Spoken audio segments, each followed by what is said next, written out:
Ποια ήταν η πρώτη επιτυχημένη αποστολή? Ποια η πρώτη ελληνική και ποια γυναίκα πάτησε πρώτη την ψηλότερη κορυφή της γης? Σήμερα θα δούμε κάποια γεγονότα που έχουν μείνει στην ιστορία και δεν πρόκειται να αλλάξουν στο πέρασμα των χρόνων.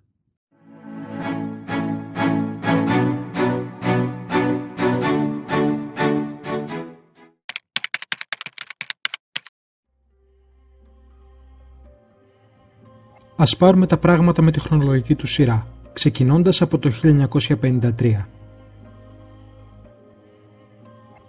Οι περισσότερες προσπάθειες για την κατάκτηση της ψηλότερης κορυφής πραγματοποιήθηκαν από την πλευρά του Θιβέτ. Λόγω των εχθροπραξιών τη δεκαετία του 50, οι ορειβάτες αποφάσισαν να δοκιμάσουν και από την πλευρά του Νεπάλ. Μετά την ελβετική αποστολή του 1952, που κατάφερε να φτάσει μέχρι τα 8.600 μέτρα, ακολούθησε η Βρετανική ένα χρόνο μετά. Στις 29 Μαΐου του 1953, ο Νεοζηλανδός Έντμου Χίλαρη και ο Νεπαλέζος Τέιτζινγκ Νόρτζι ήταν αυτοί που κατάφεραν να δουν πρώτοι τον κόσμο από το ψηλότερο σημείο. Μάλιστα τα νέα κυκλοφόρησαν γρήγορα ώστε να προλάβουν τη στέψη της βασίλισσας Ελισάβετ. Ναι, αυτής που βασιλεύει μέχρι σήμερα, σχεδόν 70 χρόνια μετά.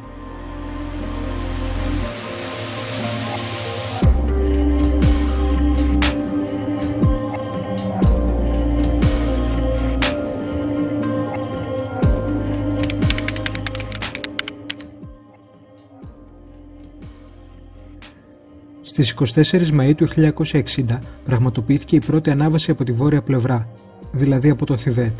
3 μέλη της κινεζικής αποστολής, μετά από πολλές ώρες τελικής προσπάθειας, έφτασαν στην κορυφή τη νύχτα.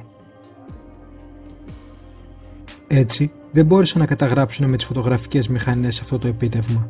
Ωστόσο, άφησε ένα γαλματάκι ύψους 20 εκατοστών, το οποίο το βρήκε η αποστολή του 1963 και έτσι πίστηκαν όσοι είχαν αμφιβολίες για αυτό το επίτευγμα. Μία απόφαση που προκάλεσε εντύπωση ήταν αυτή του Κιου Γινχουά, ο οποίος όταν η ομάδα είχε κολλήσει σε ένα σημείο, αφαίρεσε τα παπούτσια του και χρησιμοποίησε τον εαυτό του ως σκάλα για να ανέβουν οι υπόλοιποι.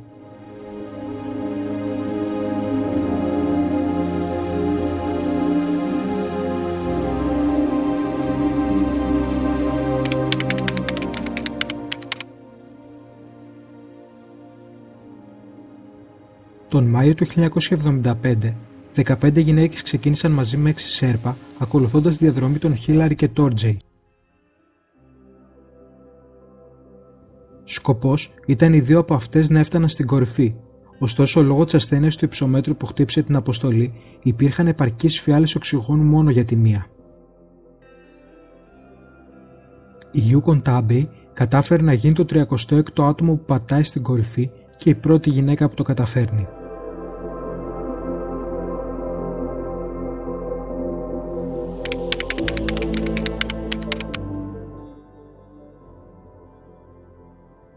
Στις 8 Μαΐου ο γνώριμος μας από προηγούμενο βίντεο Ρέινχολντ Μέσνερ μαζί με τον Πίτερ Χάμπλερ αναρριχόνται στο βουνό χωρίς συμπληρωματικό οξυγόνο.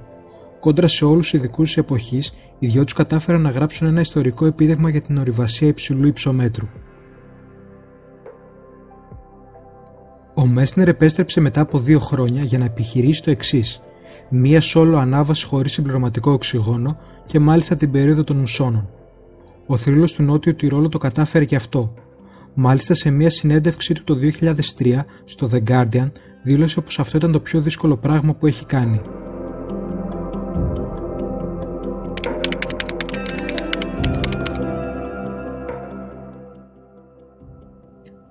Μία από τις μεγαλύτερες σχολές ορειβασίας ήταν και είναι η Πολωνική.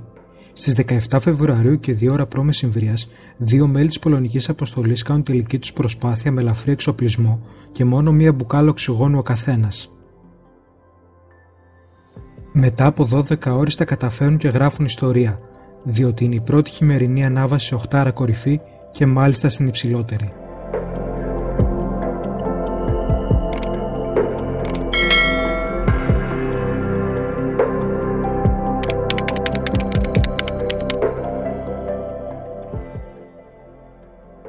Σε αυτό το σημείο θα κάνουμε μία παράκαμψη ώστε να αφήσουμε για το τέλος όλους τους Έλληνες. Το πρώτο άτομο με αναπηρία που τα κατάφερε ήταν ο Αμερικανός Eric Weinmeier το 2001.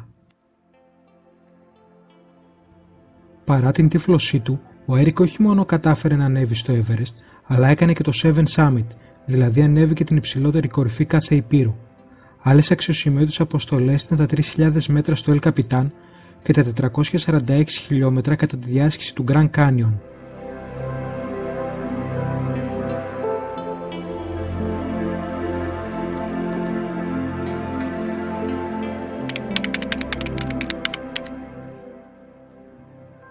Ήρθε η ώρα να γνωρίσουμε τους Έλληνες που έγραψαν ιστορία στο ψηλότερο βουνό.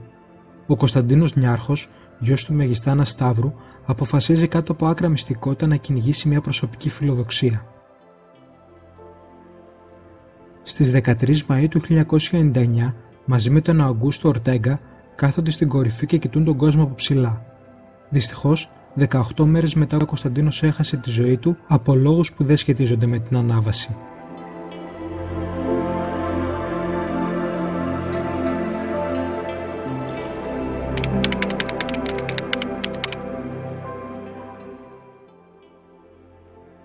Η ιδέα για τη συγκρότηση μιας ελληνικής αποστολής ξεκίνησε από το 1995, αλλά παρότι είχαν γίνει προαποστολές, τελικά δεν ευδοκίμησε η τελική αποστολή.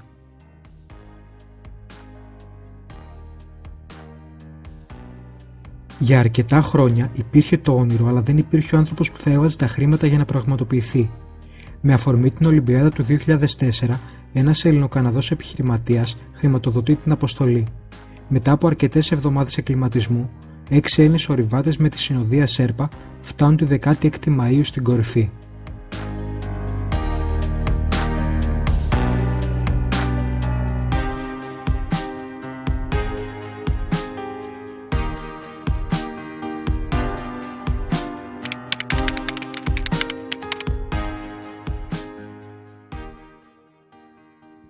Θα χρειαστεί να περάσουν αρκετά χρόνια για να δούμε την πρώτη Ελληνίδα στην κορυφή.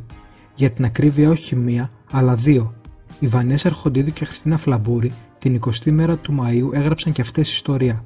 Παρά τις δυσκολίες και χωρίς σύγχρονος ανταγωνισμό για το ποια θα φτάσει πρώτη, κατάφεραν να απολαύσουν για μερικά λεπτά τη θέα από το ψηλότερο σημείο της γης.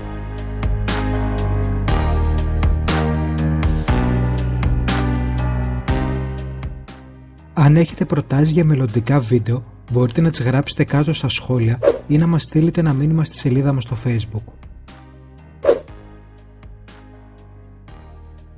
Επίσης, μην ξεχνάτε να μας στηρίζετε κάνοντας like στο βίντεο και εγγραφή στο κανάλι όσοι δεν έχετε κάνει.